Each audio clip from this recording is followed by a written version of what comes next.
Hello and welcome back. It is Monday. I am Mr. Sosotris, and this week I wanted to do my recap of what I read in February.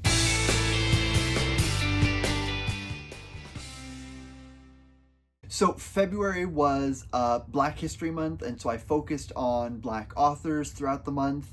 And overall, it was a really good reading month. There was a lot more sort of nonfiction, I think, than fiction. But for the most part, there was some really great stuff, and I'm excited to talk about the books that I read. So the first thing on my monthly recaps is usually series that I finished. And I didn't finish any series, so I'm going to jump right ahead to series that I started. Now, I have read Black Sun before, but I haven't read the other two books in the series. So I started a reread of the Between Earth and Sky series by Rebecca Roanhorse. Black Sun was kind of the same as what I remembered. The world building is fantastic, the characters are really interesting, but the overall plot does take a while to sort of coalesce. And so my reading experience of the whole trilogy has been sort of a journey. The series as a whole, I think, is very successful and it works really well, but you do have to be a little patient with it. Next up, I'm going to talk about nonfiction books that I read, my favorite nonfiction reads. I read a few, but there's two that sort of stood out. And the first one was Ain't I a Woman? Black Women and Feminism by Bell Hooks. This book was terrific. I love the way Bell Hooks writes anyways. I've read a couple of her other works. This is a really good sort of introduction to her writing. If you haven't read any Bell Hooks, I would say start with this one, because this gives sort of an overall look at the intersectionality that's required for feminism to be something that actually benefits people as a whole.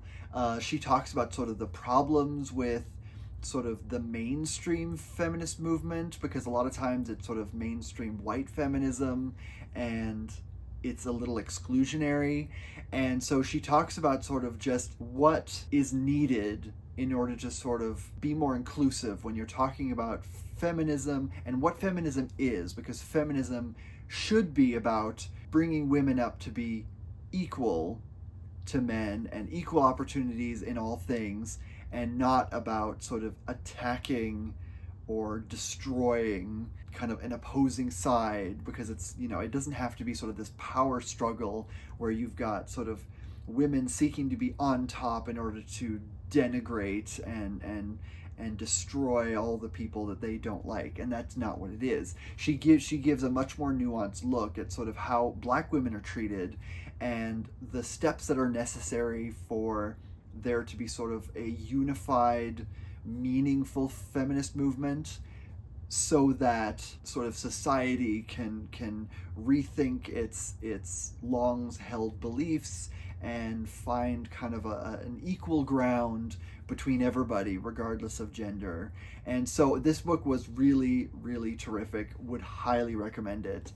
The other nonfiction book that I really enjoyed this past month was How to Be an Anti-Racist by Ibram X. Kendi. Now, I did also read his book Stamped from the Beginning, which was really insightful and really incredible. But I chose this one as my favorite of the two because I just really like the way that he encourages readers to sort of break down their long-held beliefs and to deconstruct a lot of the white supremacy that's sort of baked into everyday life, even when you don't realize it. And another thing that was really interesting is I did the audiobook. I got it from the library, and it was based on the paperback version, which was sort of a edited version from the original hardcover, where he had sort of added some things and changed some things based on things that he had learned in his journey, kind of, you know, since writing the hardcover version. And so he talks about sort of how he himself had to sort of deconstruct a few things and change his approach to things, because he had learned, you know, in his kind of quest to be more inclusive, that there was certain language that he'd used that was unclear or didn't really accurately capture the situation. And so I really like how he went back and said, you know, I originally wrote this, but I don't think that's a very accurate way to say that, so this is how I've changed it. And there's footnotes throughout. So I really, really appreciated this one. But this book was really incredible. It doesn't just talk about sort of how racism works and how white supremacy works and the power dynamics inherent in all of this and the systems at work in all of this. but he talks about how, in a meaningful way, not just like don't be racist, but in a meaningful way, how you can sort of see how racism works and how it's used by the people in power who want to keep power, and the ways that you can sort of extricate yourself bit by bit from this way of thinking that's sort of holding you back. And I really love the way he writes. I want to read more of his works. I really, really enjoy his writing style.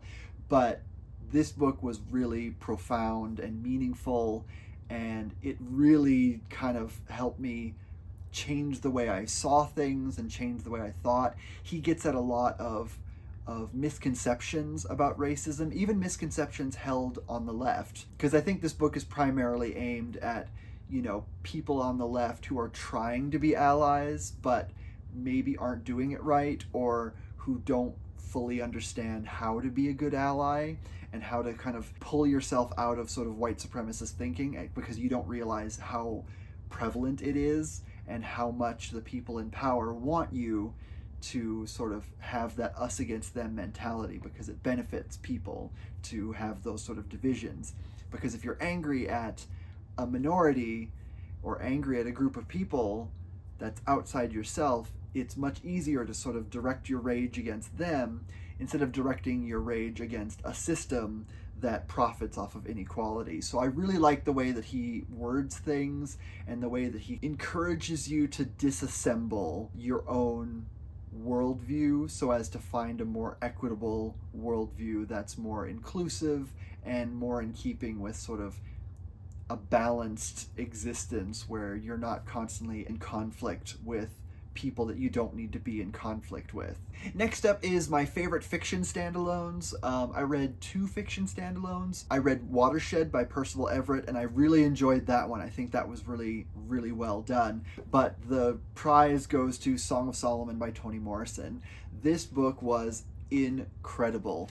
The way that she creates character, the way she describes setting, the way she just captures the mood of a moment is so good. I've read a bunch of Toni Morrison before. This is the first time I've read this one, and this book really, really blew me away. But I really enjoyed the way that she creates this character, and we see him grow up, and then we see him sort of face the paradoxes and the flaws of his own family, and the things that are holding him back, and the things that he struggles with because of the generational trauma that's been passed through his family.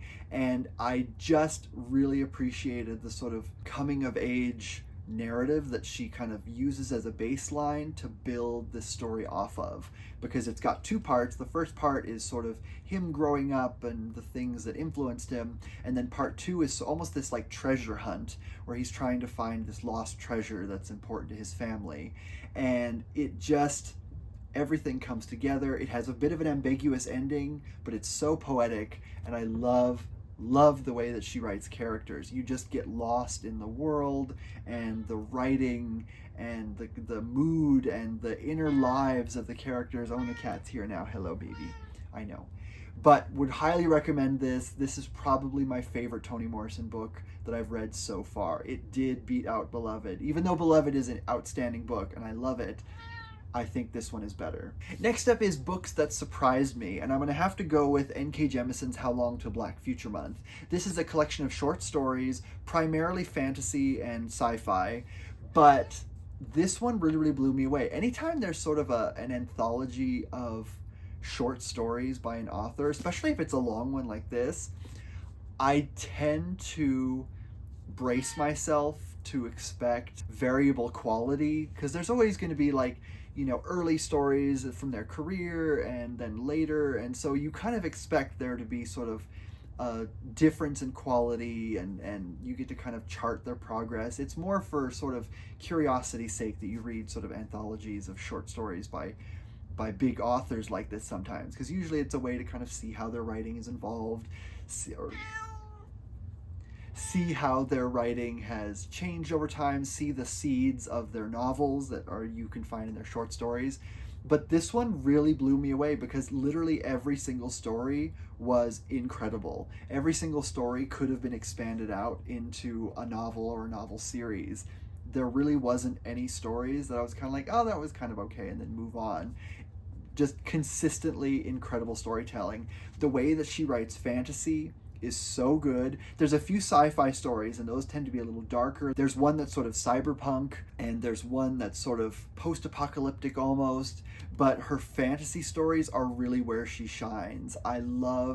There's one that's like a steampunk sapphic adventure story, and that one was incredible. There's one that's kind of I don't know how to describe the type of story, but sort of this whimsical fantasy story of this cook in Italy, I think, who is an incredible chef, but she's sort of working in a kitchen that doesn't respect her talents, and this strange man shows up, and he has sort of a mysterious recipe for her to try, and so she does it, and there's magical hijinks that ensue, and it's just wonderful. So many of these books are good. The final book in the collection, I think it's set during Hurricane Katrina, but it's set in New Orleans during a hurricane, but it's sort of fantasy, almost magical realism. It's so delightful. The voice that she finds in so many of these stories are so good and so compelling. They just pull you right in. And there is 2 stories in here that did eventually go on to become novels. There's a short story that eventually became the Broken Earth trilogy with some modifications, and then there's another one that became the Great Cities duology, and that for the most part is basically just the prologue to the first book. It didn't have to be changed very much, but this was a really incredible collection. Would highly recommend it. It's fun, it's funny, it's scary, it's adventure, it's everything. I love it so much. Now, moving on to books that disappointed me, I am going to have to go back to the Between Earth and Sky series and talk about Fevered Star. Now, I'm going to start off by saying this book was not bad, but it does spend most of its runtime setting things up for the final book. And I am reading the final book right now, and I'm really enjoying it, but it's almost like the first book was a prequel to sort of set everything up, and then this book feels like the first half of a 2-book series. So it's like the prologue where we see where everyone is, we see how they've reacted to the events in the first book, we see what they're thinking about and how things are slowly coming together. The character work in this is really good. So the character arcs are still good. Overall, the series is very successful. But in terms of what actually happens, not a lot happens. The action feels a little slow in this one, and so I was a little disappointed. Now that I'm to the 3rd book, it's sort of everything is sort of happening all at once, and I feel like we finally hit the plot because we have like an antagonist now, and there's a war going on, and there's things happening, and there's people they have goals, and I needed that momentum in this book, because this book, while there are really incredible moments, especially at the end, it doesn't feel like there's this momentum because there isn't really a clear villain throughout the series. The villain sort of coalesces slowly, and that is interesting because we see the villain sort of become someone that we weren't expecting them to become that dangerous. And so I do appreciate how the overall plot is structured, but in terms of the reading experience of reading this, it just felt like things were sort of just nebulous, and it was all about, let's just learn about the inner lives of the characters. And that is important, but I needed more forward momentum to keep the story going.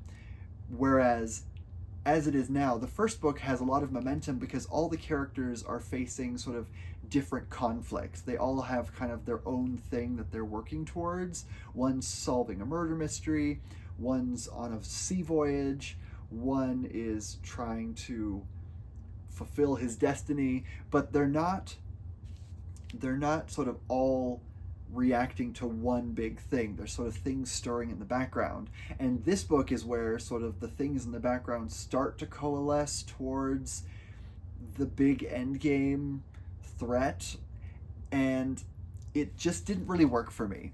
The 3rd book is really good so far, but I feel like since everything is happening so fast now in the 3rd book, because we finally have like forward momentum. We know what everyone is working towards. We know what the big bad is.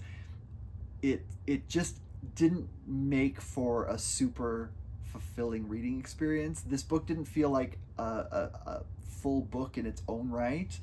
With a beginning, middle, and end. It felt like it was sort of part one of a two-part series, but not in the way that really pushes you into reading the third one. It's sort of like, this is all sort of happening, and then at the very, very end, there's things that happen, but then they sort of stop happening, and now we're left sort of wondering what next.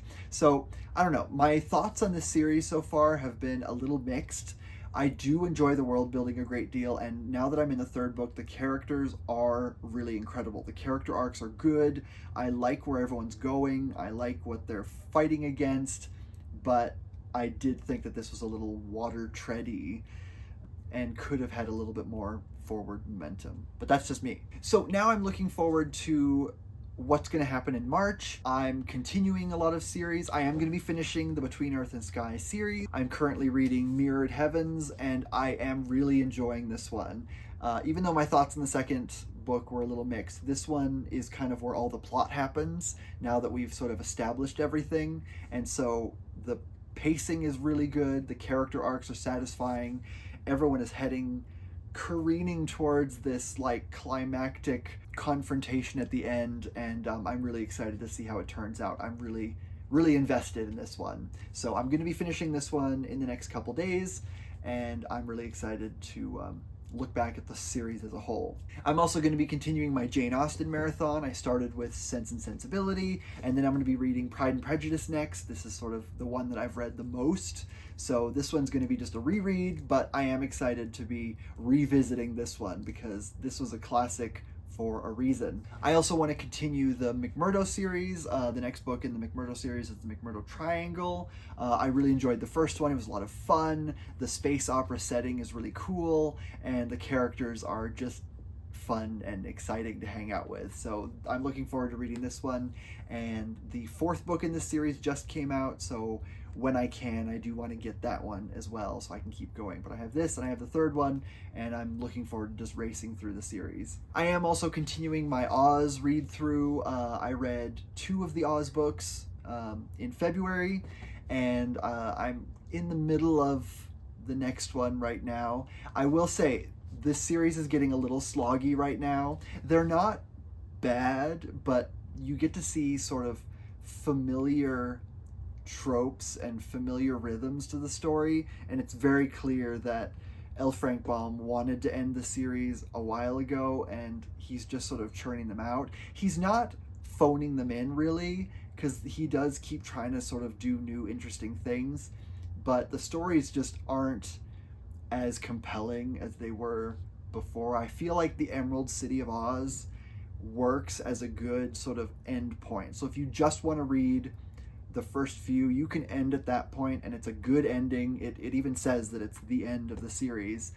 And I read The Patchwork Girl of Oz and Tik-Tok of Oz, and while they both had stuff that I liked, the series is just getting a little samey at this point. I'm currently reading The Scarecrow of Oz, and I'm going to be glad when that one's done because it just really isn't grabbing me. The characters are interesting, but the plot just really isn't that interesting. I know these are kids' books, of course, but the first few books were genuinely fun and compelling and engaging, and I really love the whole Oz thing anyways, so we'll see how it goes, but I still have quite a few books to get through before I get to the end of the series, and I'm going to have to just power through.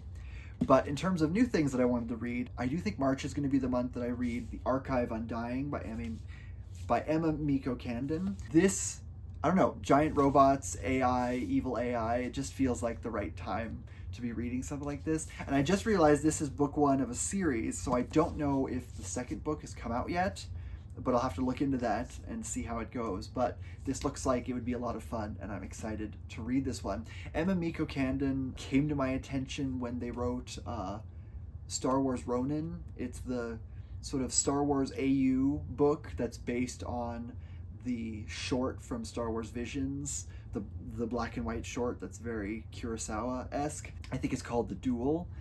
But I really, really enjoyed that take on the Star Wars universe. It was really weird, but the plot and the world building and the characters were really interesting. So I'm excited to read their non-Star Wars sci-fi. And that is it for February. It was a good month. I'm looking forward to March. March is going to be sort of a little bit more chaotic everything month, but that's okay because I'm looking forward to getting back into some long-standing series.